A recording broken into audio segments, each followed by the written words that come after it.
Well, I want to tell everybody a story because I don't know if it's fate or not, but we received a very poignant email about an hour ago.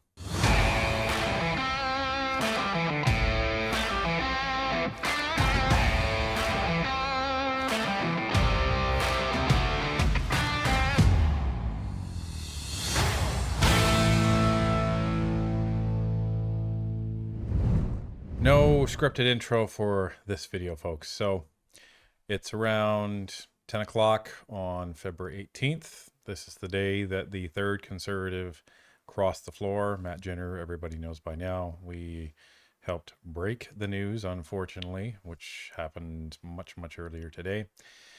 And, I imagine it's been a very frustrating day for a lot of people, no matter what party you're supporting, because there's a lot of good principled Canadians out there that did vote Liberal that are not happy with the way the Liberals are conducting themselves in trying to poach people from other parties in order to secure a majority that they did not elect them to be. They elected a minority government.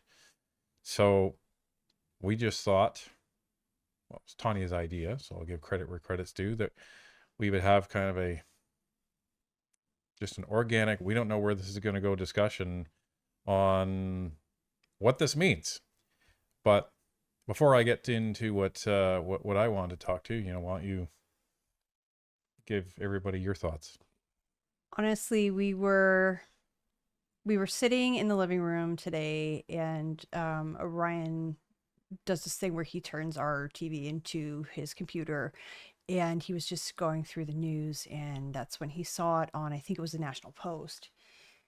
And I had just woken up. My hair was soaking wet because I had just showered, and they called a snow day for Vincent for school today. So my job today was to watch him. And all three of us are just sitting in the living room, and we see this news. And I think I was just like so incredulous. It was a reaction of, "Are you serious?" And then we texted a friend of ours who's a staffer, who was out at an event, so he didn't even hear about it yet. And I think the same reaction was just like, "Oh my God." Yeah, it's interesting. I was talking with somebody today, and I told them I was more upset about the Michael Ma floor crossing than I was about this one, which was interesting.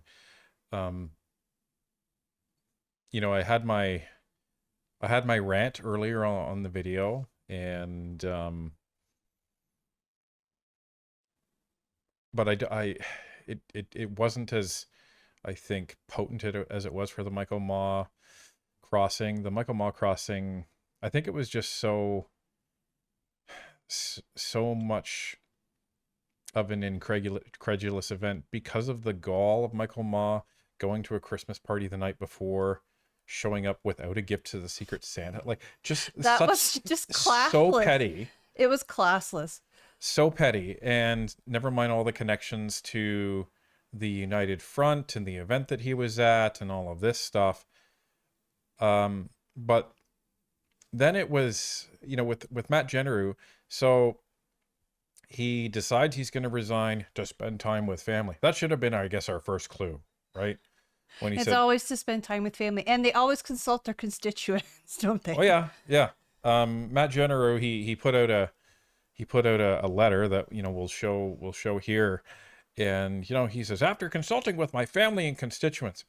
Yes, we've heard that many times, and 3 times so far. And apparently the constituents that you didn't consult with were the ones that actually elected you there. Because otherwise, there wouldn't be calls for petitions. There wouldn't be calls for you to step down. People wouldn't be protesting at your offices. You wouldn't be getting hundreds upon thousands of angry letters from said constituents that you allegedly consulted with. And then, he says, "Well, I'm going to step away from politics, spend time with my family," only to then say, "Oh, well, I listened to Mark Carney's Davos speech, and gosh darn it, that inspired me to spend time away from my family and step back into politics, but not just as a conservative, on the Liberal team. Well, and I had said this to Ryan earlier in the day. Conservatives do not just switch off their values like that. We stand resolute and we will stand strong for what we believe in. So for someone to be pushing the conservative platform for I don't even know how many years, because this was not his first term, I don't believe. And then to just switch to the liberal team, that's somebody that probably belonged there the whole time. Well, and like with me, I can speak to this because I was in a very difficult scenario where I had to, make a choice. And I made the hard choice, if you even want to call it a choice. And at the time, I turned down whatever offer I was given. So I left with nothing, and I was completely fine with that. Well, because you had your integrity intact. Well, you're right. Had my integrity and my principles. They were intact, and you can't put a price on them. At least I can't, but apparently some people sell them quite cheaply. Like a new job title, perhaps? New job title, new party, whatever it is.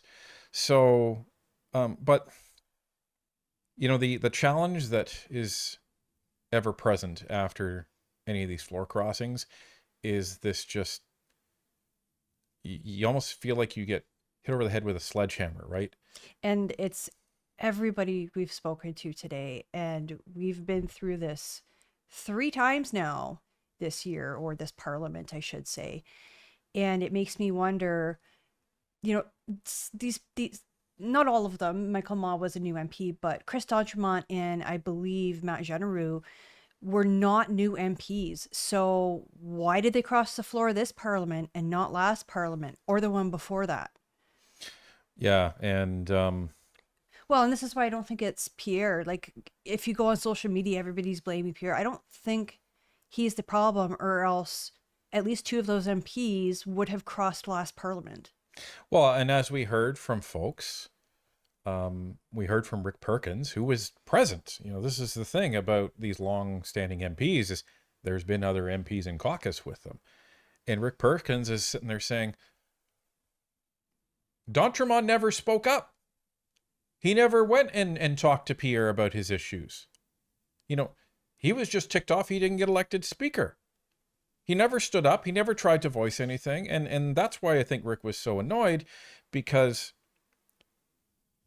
the the argument that was tried to be made is, well, Pierre. Well, then why were you trying to get Pierre to come to your riding the entire election? Like that apparently you wanted him there so much because you were afraid you weren't going to get elected. And then he goes on to talk about the fact that he repeats the process that Pierre told us, and that Melissa told us that they have in caucus, where they say, listen, if you want your say, this is the process. And all of them have been consistent. And Rick is out of caucus. He's not a member of parliament. He has nothing to lose. So he explained it, and he said, D'Entremont never did that. And Michael Maw hasn't even been there long enough to have a gripe with Pierre. So that's where it's kind of incredulous. But yeah, Matt Genereux was elected in 2015, so he's been there for 11 years. Part of it makes me wonder, and this is, again, just a theory, I don't have proof of this, but I wonder if these MPs who had crossed the floor were expecting to be government as a conservative party, and that's why they crossed the floor. Well, and one of the conservative MPs, I think, made a post about this on Facebook. I can't remember who it was. And they said, note that, they never say I'm crossing to join the Liberals. I'm crossing to join the government. So exactly, it seems to be more of a pursuit of, well, I just want to be in government. And, well, I guess my team lost, but I don't care. I'm going to be FALTs from the Battle of Thermopylae and just, go to the winning side. But if we remember the tragedy of FALTs, he didn't really make out too well in the end now, did he? But as is expected, after any one of the Mark Carney people that leave or resign or whatever their story is, you don't hear a peep about it. It's just, oh, well, there's going to be a by-election. Mark Carney's going to call a by-election. But when a conservative leaves, as expected, and I was waiting to see it, and I saw it, video by mainstream media. What does this say about Pierre Poilievre's leadership? Yet again. And, I think the thing that's upsetting me most about this is seeing what people are saying on social media. And I don't know if they're bots. They very well could be. They could be like paid posts that people are putting up there for the party. I have no idea. But I think a large part of it is people don't understand how serious this can be for our democracy, in that we have a minority government. The Canadian people have elected a minority government. And instead of respecting that and working with the opposition parties, Mark Carney is trying to manufacture a majority instead so that he can do what he wants. And again, we try to be objective here. So let's say the shoe's on the other foot. Let's say the Conservatives were in government and someone in a safe seat ends up wanting to cross the floor to the Conservatives. Let's say that's, I don't know, Mark Garrettson. Like, it's a relatively safe seat. So let's say Mark Garrettson, and I know everyone's like, oh. I've caught him in so much tomfoolery this week. Mr. Garrettson. Or last week, I suppose, because we weren't here, but anyway, so let's say it's Mark Garrettson, and he wants to cross the floor to the Conservatives. I know I wouldn't be cheering. I know Tawny wouldn't be cheering, and I would look at the voters that put them there, because the voters voted Liberal, and they deserve to have a Liberal member of Parliament. And the voters voted for a minority government that has to work with the opposition parties, not to make their own majority government. Right. Now, I think it's very easy to look at all these things online and get disheartened. And part of me wonders if that's kind of the goal. Yeah, you the know what I playbook. mean? Like the goal. But I think it's up to us as voters, Canadians, Conservatives, party members, whatever you want to say. It's up to us to work towards that change, to work towards that better Canada. And I'm not going to let this stop us. Well, and beware of the evolution of the Liberal playbook as well. And I mean the far left playbook is what I mean. Your center left Liberals, I don't have a problem with center left Liberals. They're trying to do the right thing. They're not paying attention to what's going on in politics, and they're not too far away from center right conservatives, right, in terms of just their positioning. So I don't blame them, and I don't want to criticize people and shame them for their vote. I can disagree with them and have a discussion on it, but I don't want to criticize or shame them for it. But the evolution of the far left playbook was cancel culture, and maybe the new evolution of the far left playbook is demoralization of the other side. Well, and I think that's exactly it, because this is the third time this has happened in this parliament, and I've seen it online in a lot of conservative places where people are like, what's the point of even voting anymore? And I think that's a very dangerous path for us to go down, because if we don't vote, we don't have our say. And if we don't vote, then I mean, we're giving up our right as Canadian citizens to participate in our democracy. So I implore you, if you do feel discouraged, please still vote when we do have an election, because we suspect that it's going to be coming soon. Well, I want to tell everybody a story, because I don't know if it's fate or not, but we received a very poignant email about an hour ago. And it resonates so much with what's going on in Canada right now. So we received an email from a gentleman named Pat, and Pat was telling us that he's had a rough week. You know, his family went through some tough times medically. in addition to himself, where he says the other day, it was around 3:30. He went to make himself a cup of coffee and sit down and watch Netflix, and he started to feel a bit of a twinge in his chest, and just because maybe he thought it was the way he slept or whatever, and thought nothing of it. And then he says, I looked up at the clock and I remember seeing it at 3:50 p.m. And after taking a couple sips of water, I started to feel some tingles in my fingers and in my arms, and I knew something was wrong. Now, this is where I pause, because this is kind of where conservatives are right now. There's you feel something going on in the heart of maybe the conservative movement, and you feel some tingles, and you say, something's not right. Something's wrong here. And you see what's going on. You see people becoming demoralized. You yourself are becoming demoralized. And you see the state of Canada. And there's a choice. You see what may happen. And you may say, well, if it's going to happen, it's going to happen. And what's the point? This was the choice that Pat had. So what Pat did is he said, not today. And he went and grabbed his keys, went out to his car, and sped off to the hospital. The nurses took one look at him, admitted him right in, and hooked up an EKG and said, sir, you're having a massive heart attack. And those were their words, not his.